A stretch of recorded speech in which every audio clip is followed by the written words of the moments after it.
Hi, everyone. Welcome. Welcome to our interview series with people-centered leaders. We are here today with a very special guest, Kenny Borchard. And hi, Kenny. Hi, y'all. We are going to dive in and talk about what leadership looks like in practice. So, Kenny has a variety of experiences and has his hands in a few different companies and is building companies from the ground up. And I think it's really interesting to think about how people-centered leadership applies, even before you have full-time employees. It starts at the beginning when you're building a company. So a lot of people do ask, like, when should I start implementing systems like this? And we'll hear from Kenny today, but the answer is now, as soon as you begin. Absolutely. So before we dive in to learn more about Kenny, I do just want to ask him with a little icebreaker. If you could ground us in today's conversation, what is a leadership value that you live by day in, day out, and kind of, is a shining light that guides you in your leadership practices? Yeah, I think I am very into Brene Brown's work on emotion and knowing that emotion is power and not a weakness, and sharing your true emotion is going to be more of a benefit because we all get to show up as who we are versus at like this idea on who we're supposed to be. So I really focus on being vulnerable and then creating a space where others have the opportunity to do that as well, because the even though the conversations might get a little more challenging, there's also more growth because there's more support built into that. Hmm. That's so interesting. And that goes so deep beyond the workplace.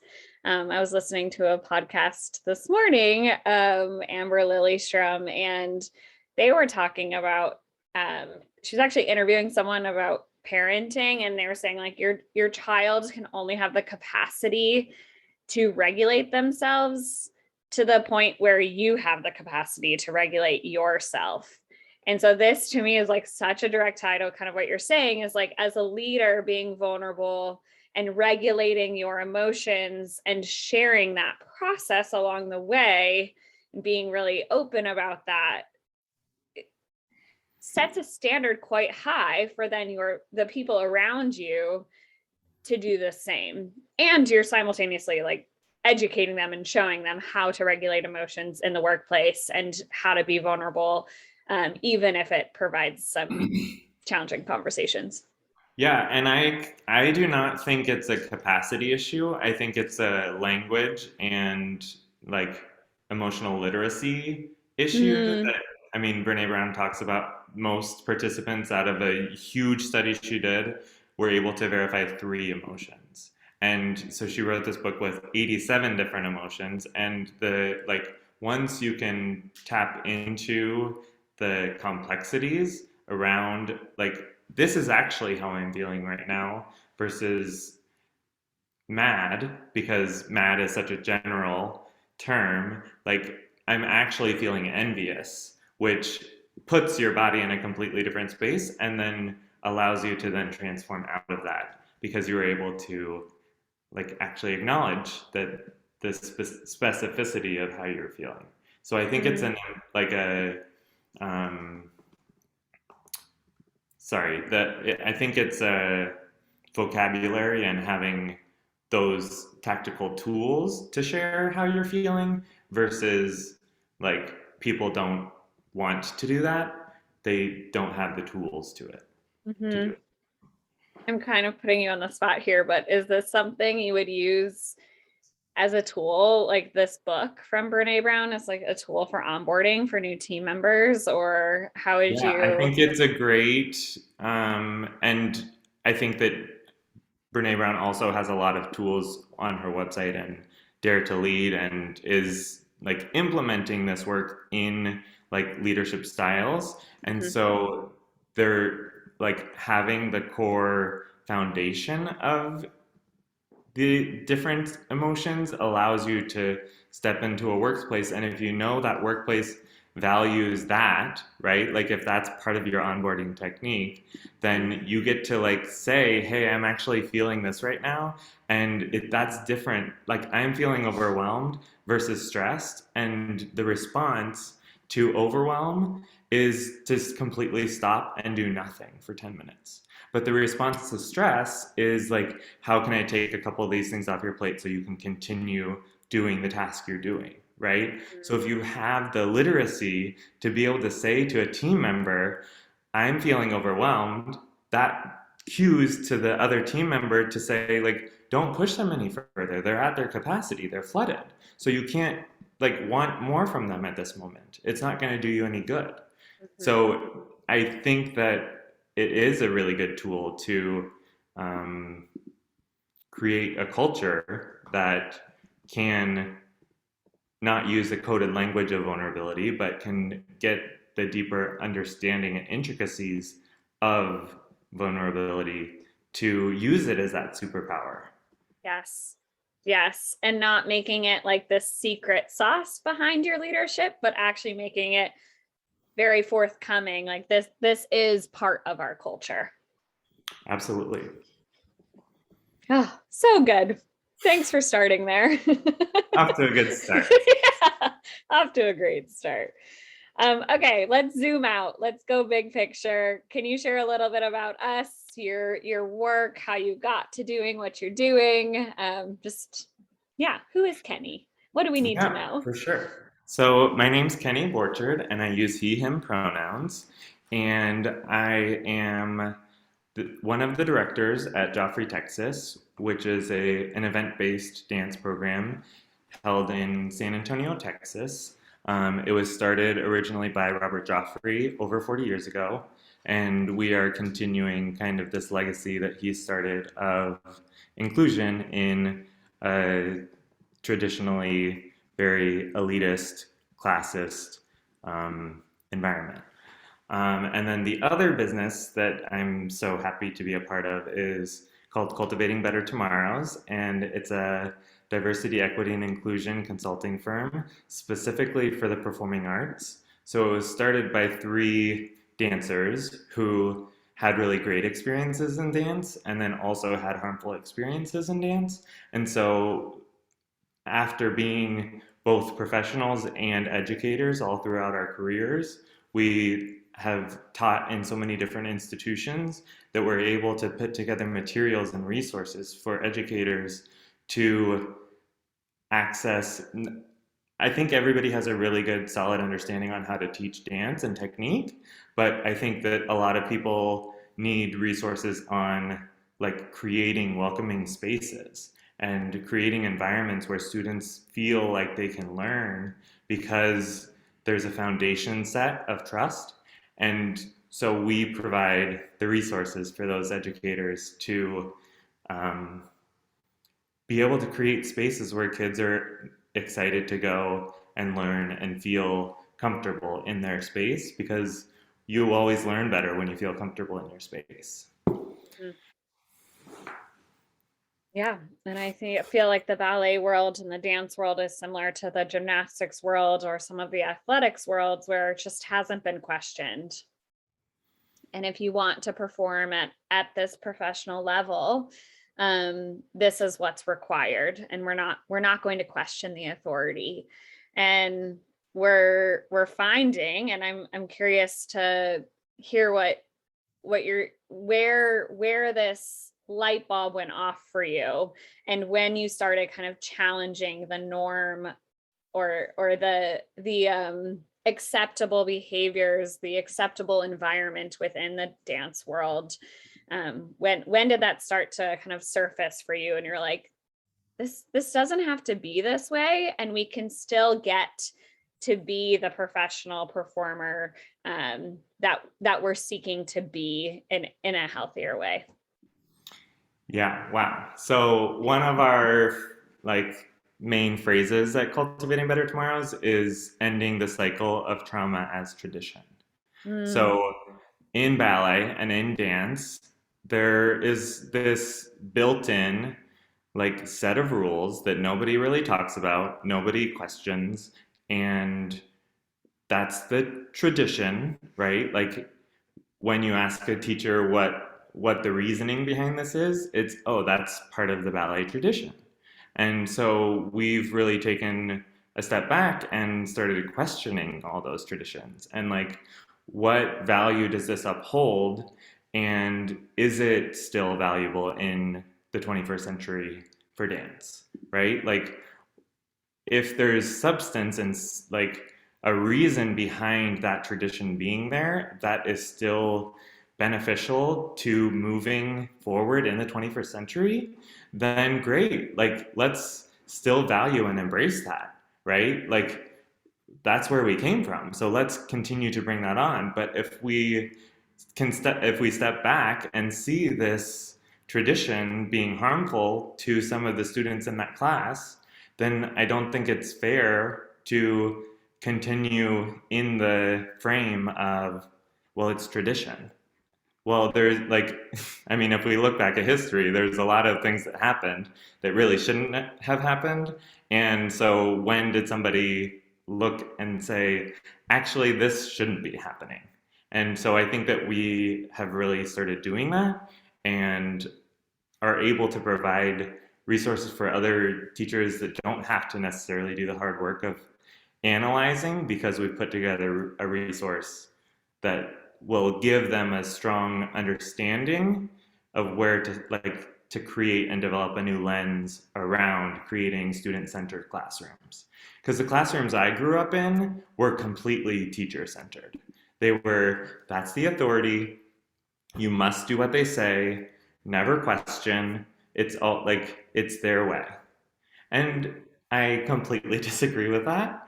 And it has taken being an educator for so long to unpeel the onion to why did I say that? Why is that part of my warm up? Why is that part of my teaching?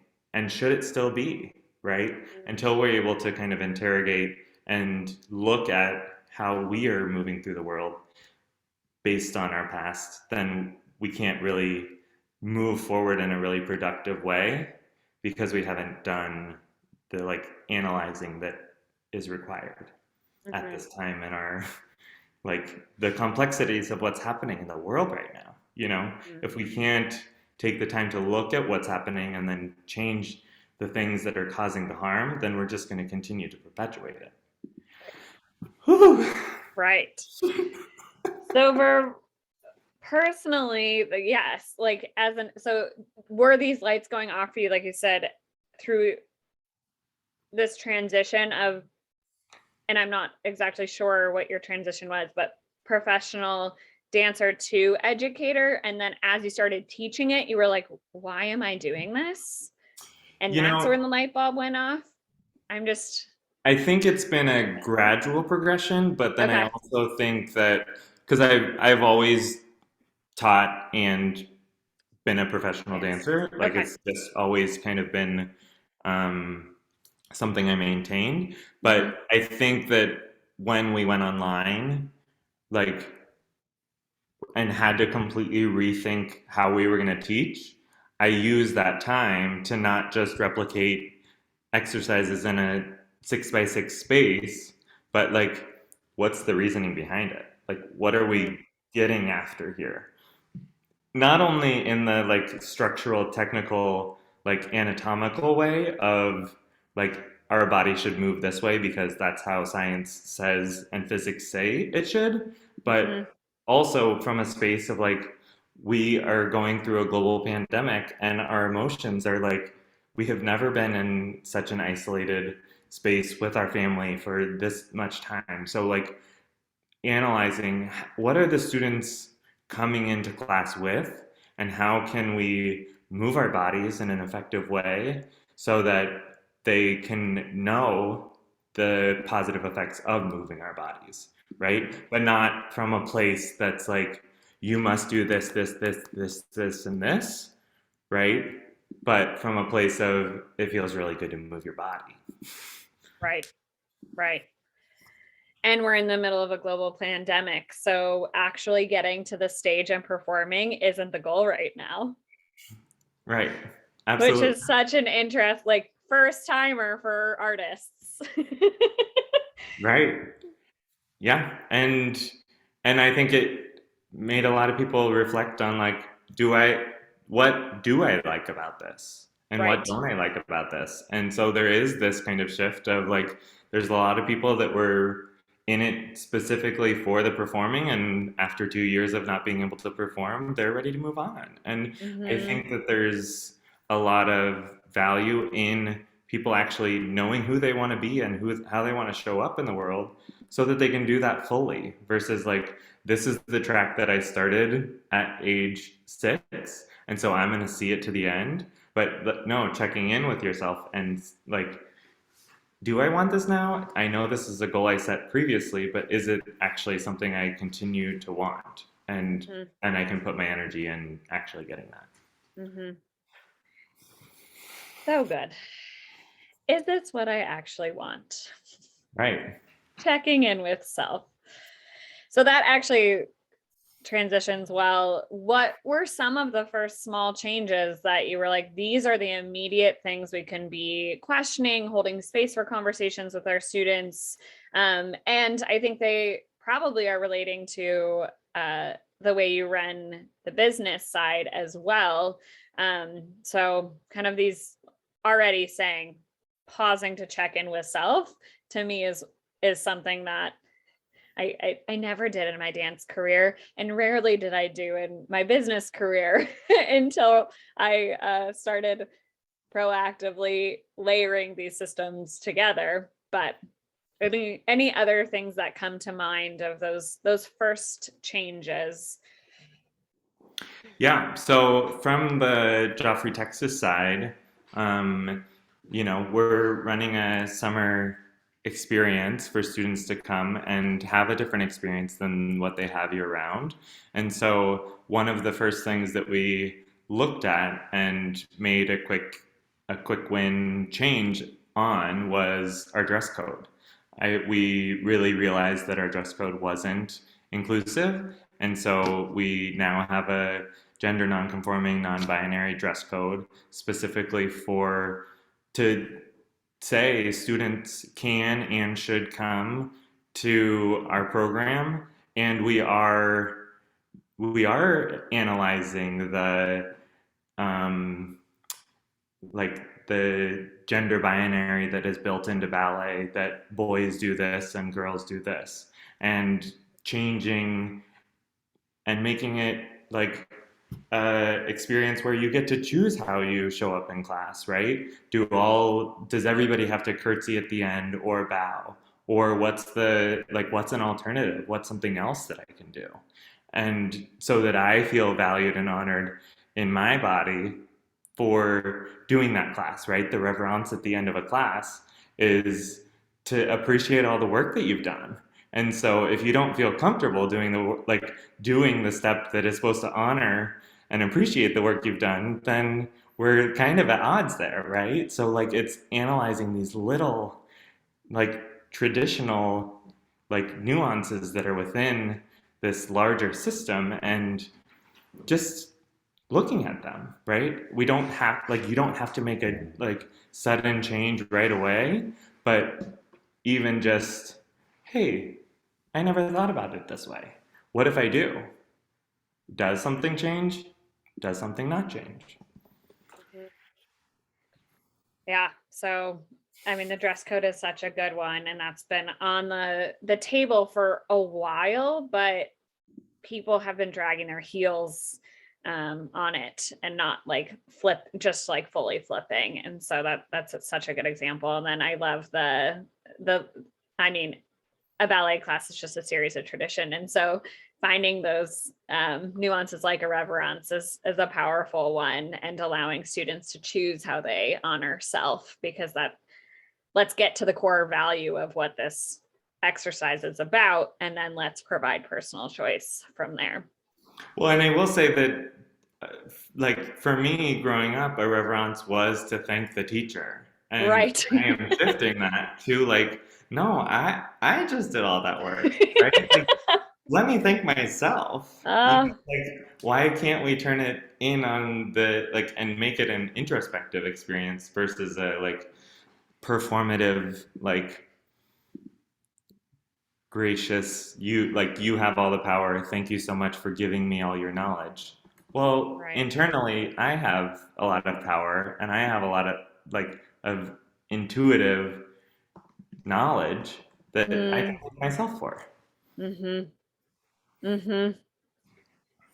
Yes, so true. And I see that um, even in, your more traditional workplaces of celebrations and what that really looks like and who are we honoring and how do we honor self within that. And um, there's just so much power in celebrating yourself the way you want to be celebrated or celebrating your work the way you want to be celebrated. Some people like to be more celebrated publicly. Some people would rather it be more privately. And so even from that lens, like celebration in this capacity, well, it's a big topic. And I think there's a lot of room and a lot of nuances within even celebrating different cultures and celebrating um yeah, virtually versus in person, and what our society has decided to celebrate versus what we want to celebrate in our companies and with our people, and giving them more voice to be the driving piece of that when we talk about inclusion versus like this is what we've always celebrated, so this is what we're going to celebrate. Right. So It's all of that. I mean, celebrations is a core value of my company. And so I do think about that often. And I also feel like there's so much more work to be done with it. And this is like just a nudge and a reminder of like, even today, we're recording on Martin Luther King Jr. Day, right? Like, even today is a celebration, but how am I thoughtfully celebrating? And just posting on social media this morning did not feel aligned. And so I was like, this is the first kind of day off of the year around a more, national holiday. Now is the time to like carve out an hour or two in the next week to really think about how we want to approach these celebrations moving forward throughout the rest of this year, so that it's not an afterthought or the day of like copying and pasting a social post. So Yeah. I I need mean, to do that. right. And intentionality, right? Like, but Mm-hmm. now we're thinking, right? Like 2 years ago, it was just like everybody pick your favorite MLK quote and let's move along and not actually address a lot of the systemic issues that are under, under that. And so Right. now at least it's on the forefront and in the thoughts of more leaders that can then help kind of move that needle for others. So Mm-hmm. I feel optimistic in the amount of awareness people have to, I think it is more than just like finding your favorite quote. Like Right. what else do you know about his legacy? And like what is that? How are you going to contribute to that? Mm-hmm. Mm-hmm. So I just have one more question, kind of circling on this loop here, but you make changes in programming and how your program shows up and how the studio setting specifically for dance, how do you translate that to like, or I guess how has your onboarding and training changed for your staff, knowing that you have these new traditions that you're bringing to your space, and how you're so thoughtfully building these welcoming spaces?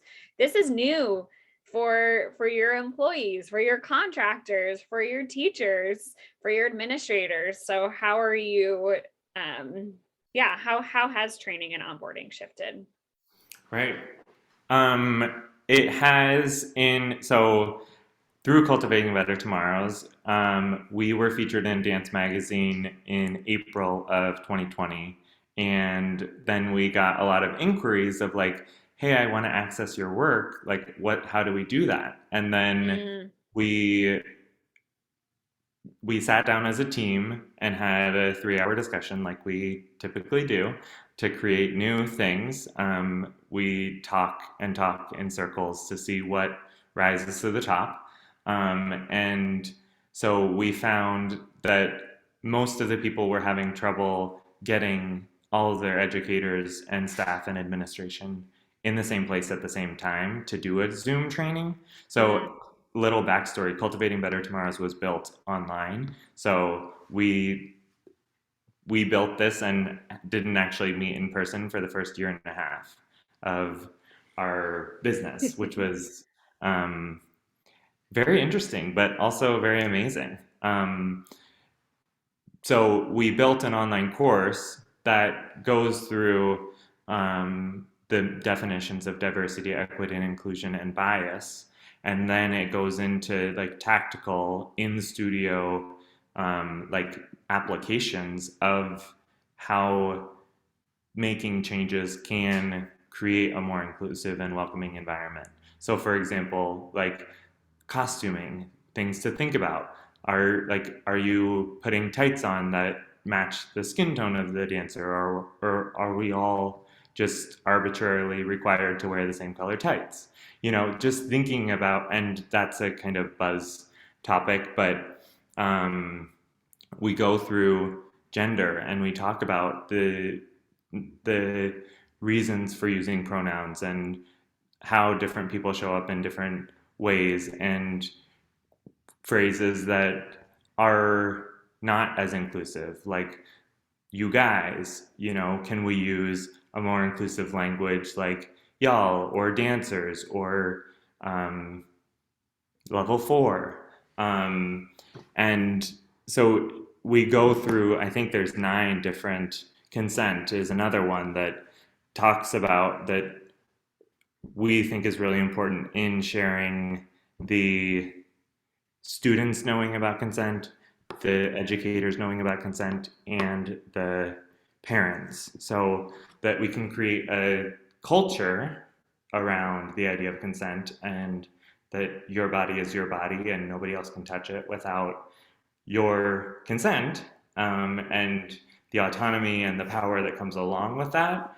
And so, if we can make it a studio wide culture versus just being the responsibility of one participant, then the chances of abuse, sexual abuse happening are then dramatically decreased.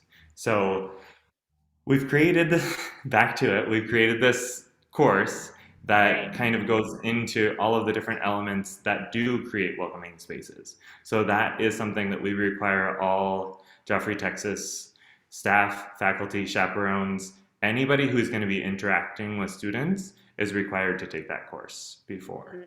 Um, and it just gives, like I said, it gives a lot of background into building up the skill building for the experience that we want the kids to have, right? If we were to just sit in a room and say, this is what we expect from you, I don't think it would be very effective. But a it's an online course, so people can go at their own pace, do the self reflection that's involved in like how does that feel and sit in my body, and then we get to come back together and have a follow up that says like I have a question on that part, can you go further into that, and so that there's individual knowledge building and then there's a communal understanding of like these are the what we expect, these are the expectations as you step in to teach or be a chaperone.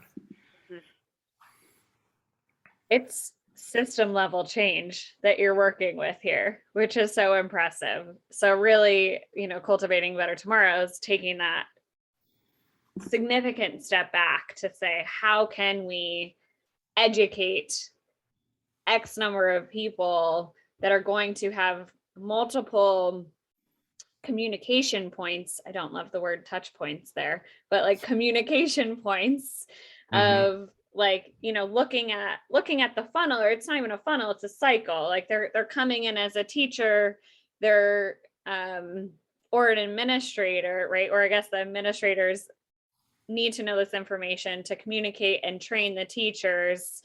And then you're communicating all of this in a handbook of sorts to parents. And also, then the students are receiving the same information now because the teachers are trained, the parents have the same information. And then, as an administration, you are holding all of them accountable to ensure that this environment and this space is being created. And then these students not only study with you, but they go elsewhere. And so now they're ideally, right, this becomes part of the framework of existing within the dance environment, as this can be scaled because you have this online model. So I just applaud you guys for all of your hard work, and the dance world needs it, but it's also like, it's identifying these systems in every microsystem that we have, and how we can not only have the position to hold the accountability in place, but also the education piece right now is really, really important because we are making some significant changes. Yeah, well, and I think it circles back to what we talked about at the beginning, right? Having shared language. I think that the Mm-hmm, shared language is the piece that's missing for mm-hmm, that industry-wide change. So if we can mm-hmm. provide that shared language for everybody to know what these kind of coded words mean, but take them from being coded language to being like actualized language that you can use in conversation to create clearer understandings industry wide, then we can really see that change. And the coolest part is that we're now institutions are making this part of their onboarding process, and so they are changing their culture, and I think that that's really I don't think we expected this level of change, but are now seeing the value of it. So it's really cool to be kind of living this day by day and having new institutions contact us and say, we've heard about your training and we want to be involved in it. Yeah, It's really inspiring and cool to be a little part of that bigger a big part of ecosystem change. that. Yeah. Yes. That's awesome. Well, I'm glad that you're seeing the momentum is there. And I imagine that, especially as we all are like, are we in person? Are we online? Are we in person? Are we online? Like, now is the time to invest in these things.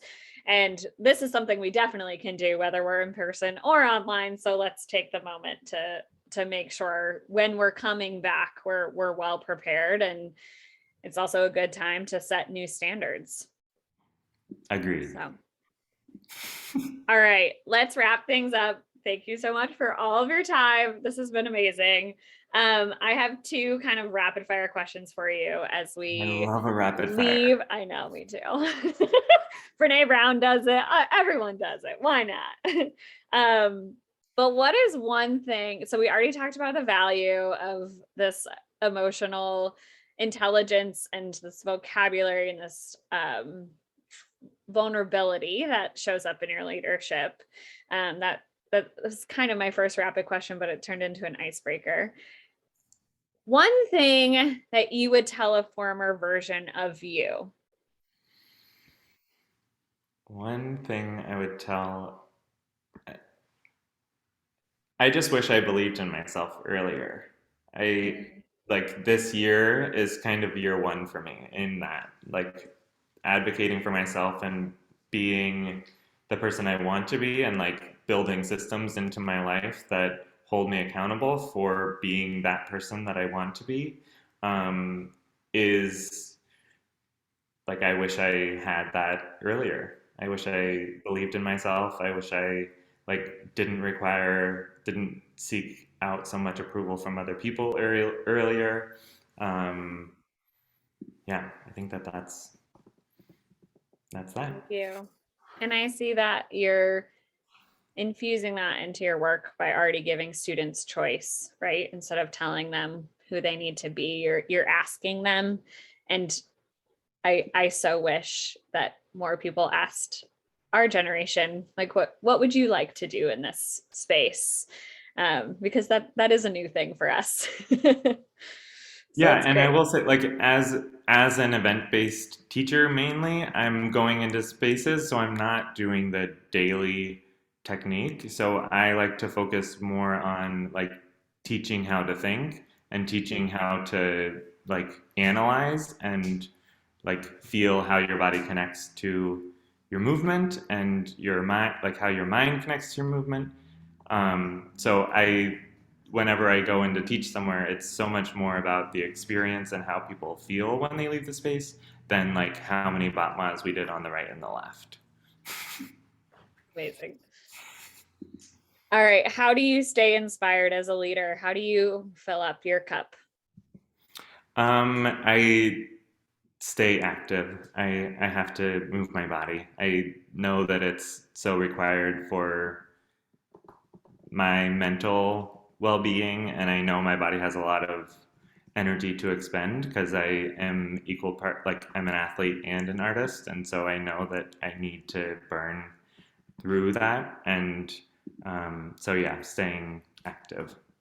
What's your favorite way to stay active these days?